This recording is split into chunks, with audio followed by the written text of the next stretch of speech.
छाता छाप जिंदाबाद जिंदाबाद जिंदाबाद जिंदाबाद जिंदाबाद जिंदाबाद छाता छाप जिंदाबाद जिंदाबाद जिंदाबाद जिंदाबाद जिंदाबाद जिंदाबाद।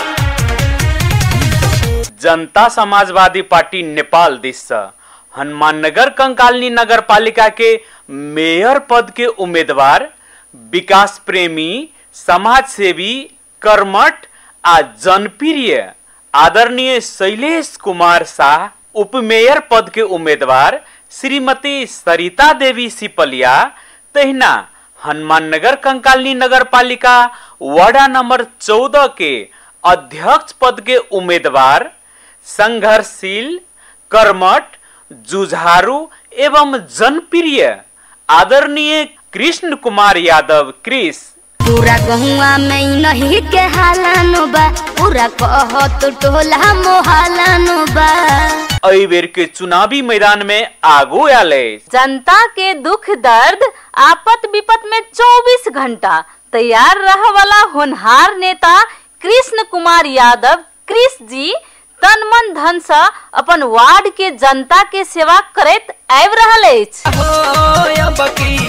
विजयी के झंडा लहरावे के बहो, अपना दावे के बहो।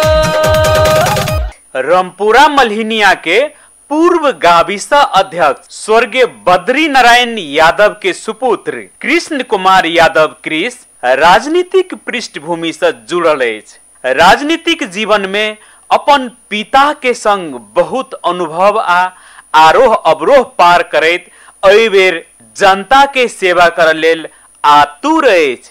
तै दुआरे संपूर्ण दीदी बहिन काका काकी दादा दादी भैया भौजी आ संपूर्ण जन समुदाय से विनम्र आग्रह अछि जे छत्ता छाप में मोहर लगा कर हनुमाननगर कंकालनी नगर पालिका वार्ड नंबर 14 रामपुरा मल्हिनिया के वार्ड अध्यक्ष पद के उम्मीदवार कृष्ण कुमार यादव क्रिस आ सदस्य प्रमोद शाह, बेचन राय, इंदिरा खंग, रबीना खातून लगायत संपूर्ण टीम के भारी से भारी मत से विजय बनावी। छाता छाप जिंदाबाद जिंदाबाद जिंदाबाद छाता छाप जिंदाबाद जिंदाबाद जिंदाबाद छाता छाप जिंदाबाद जिंदाबाद जिंदाबाद। जीतेगा भाई जीतेगा, जीतेगा भाई जीतेगा।